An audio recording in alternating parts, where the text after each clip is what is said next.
Pollution all around, sometimes up, sometimes down, but always around. There's more to that, but I don't know. Are you coming to my town? Pollution or something? Will you be on my bus? You know. I don't know who wrote it. Maybe Rick Mail, maybe Ben Elton, maybe somebody else. But pollution, it's in the news. It's funny, isn't it? It's in the news. We're the cause of it, of course. The people are causing pollution. Yet we are causing pollution by driving the cars that we are sold. If we don't have a choice, we were encouraged to buy highly polluting diesel engines not that long ago, 5-6 years ago was it, on the scrappage scheme, and what a load of bullshit that turned out to be. They just had a load in backlog, probably a lot of power units or maybe models made. They had to get rid of them. They don't give a toss about us or the environment.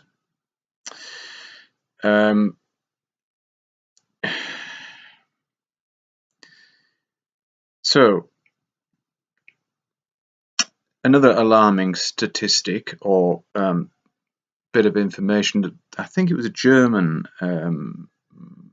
university or some such had been given money to do some research into the health of insects and the numbers of, and they found that they are down now. I'm not sure. I think it's 2 decades, over 2 decades or so.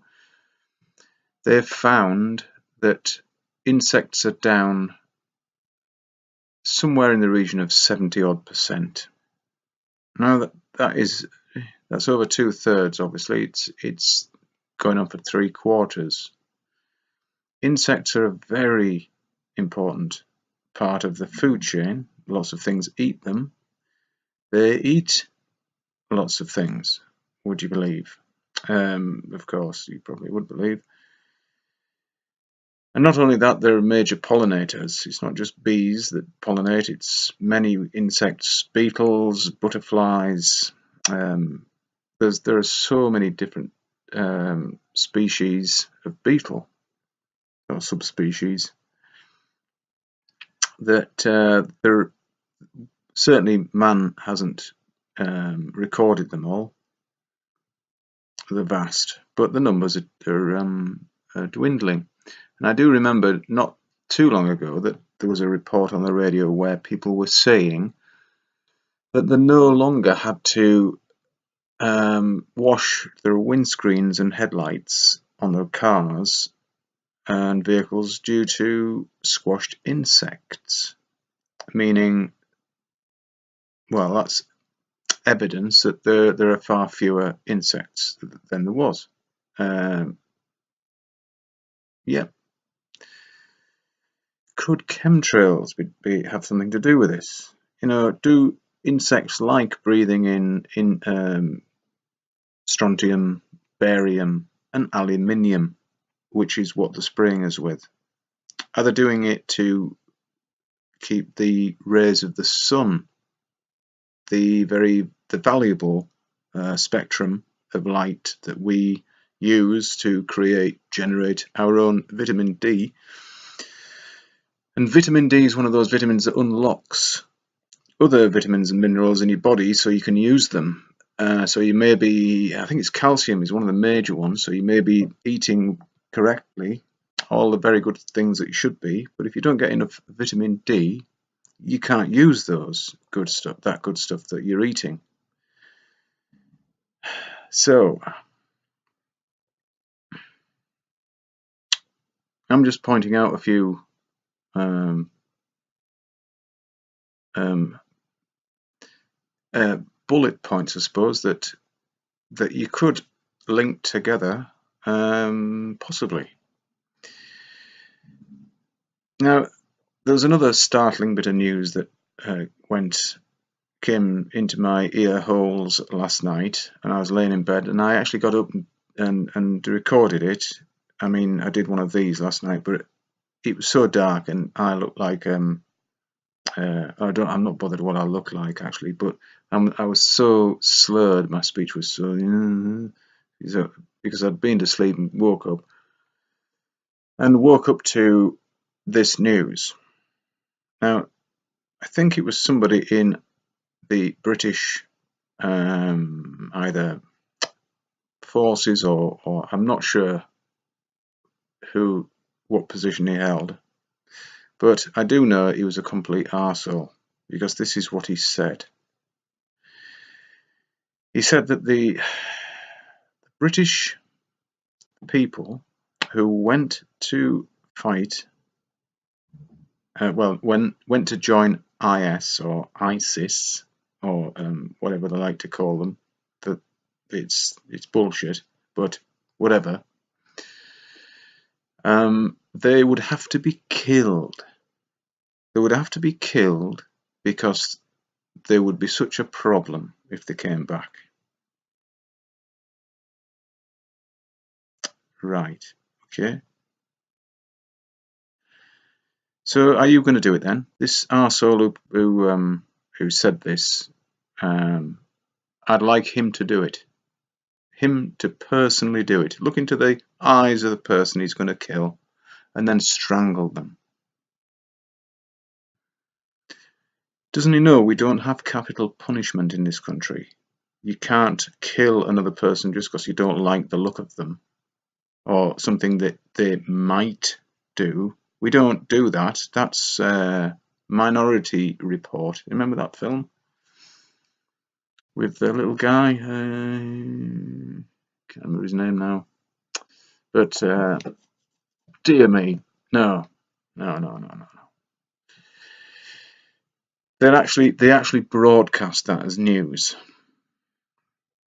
Some jumped up shit thinks that we should kill people because they went to fight in a foreign war. Well, many people went to fight in Spain when Franco was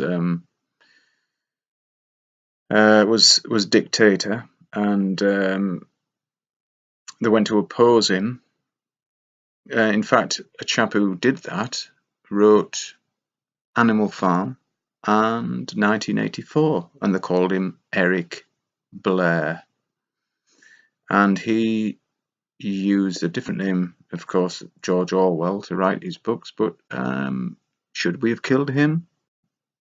Was he so messed up in the head that he had to be executed? And everybody else. It wasn't just him, of course. It was loads of people. Plus, the Franco was being supported by Western country, a Western country, anyway, at least one. I think Italy had a go as well, but I'm not sure about that. But certainly Germany were supplying him with planes and maybe even pilots to fly them. I don't know, but maybe even troops. I don't. I haven't been able to look into this because I don't have the internet, as I keep saying here. But that's horrific to me. That's horrific. The people who should be put to death. I'm not saying this lightly. I'm not an advocate of the death penalty at all, but I would make exceptions in certain cases. And the people I'm thinking about are Tony Blair and George Bush, the junior one, although his dad. Anyway, enough of that. Those two murdered tens of thousands of innocent people. Men, women, children. Shock and awe.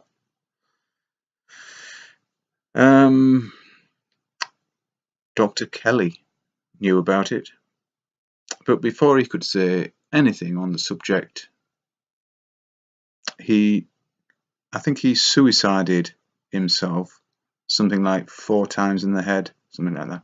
Of course he didn't kill himself. Are you insane?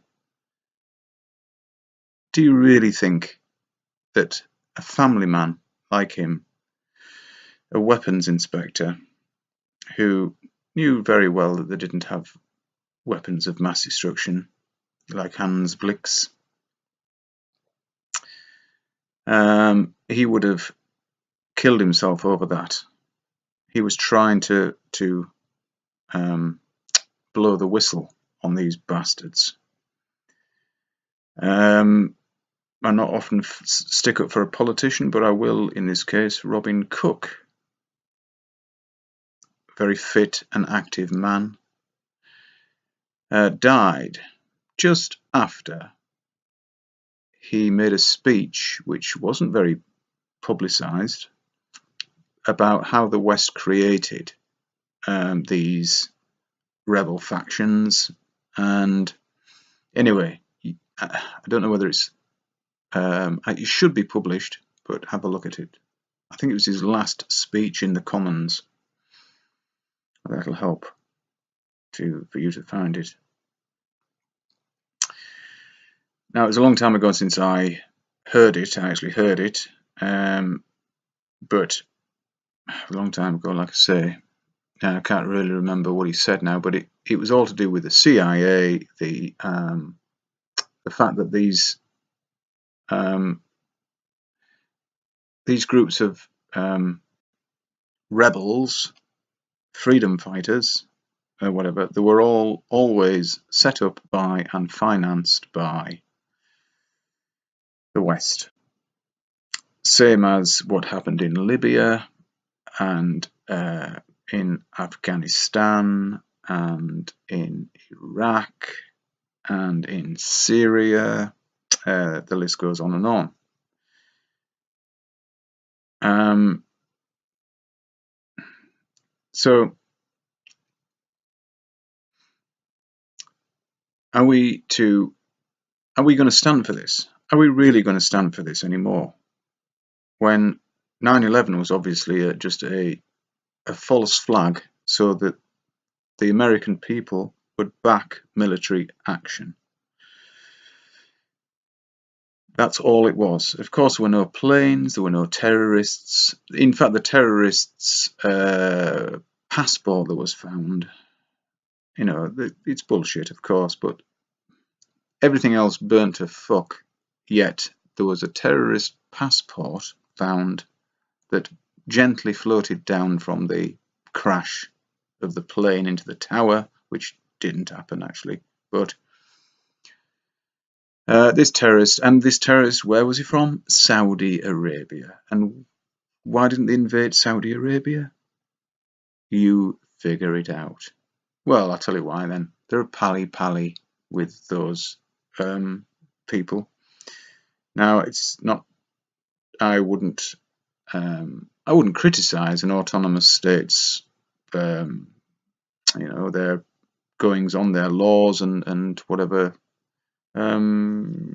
Whatever they live under, can't remember the name. I don't think of the name now, but we would find it very oppressive. Women have just got to be able to drive in that place. Just shit, fucking shit. Anyway, like I say, it's not really up to me to criticize, but I am doing. I think women wouldn't drive very far anyway, because I think they need a chaperone. I think they need a male chaperone. So yes, they can drive, but it doesn't give them the freedom that you might think it does. Anyway, it's all, I'm running out of time, and kill them all.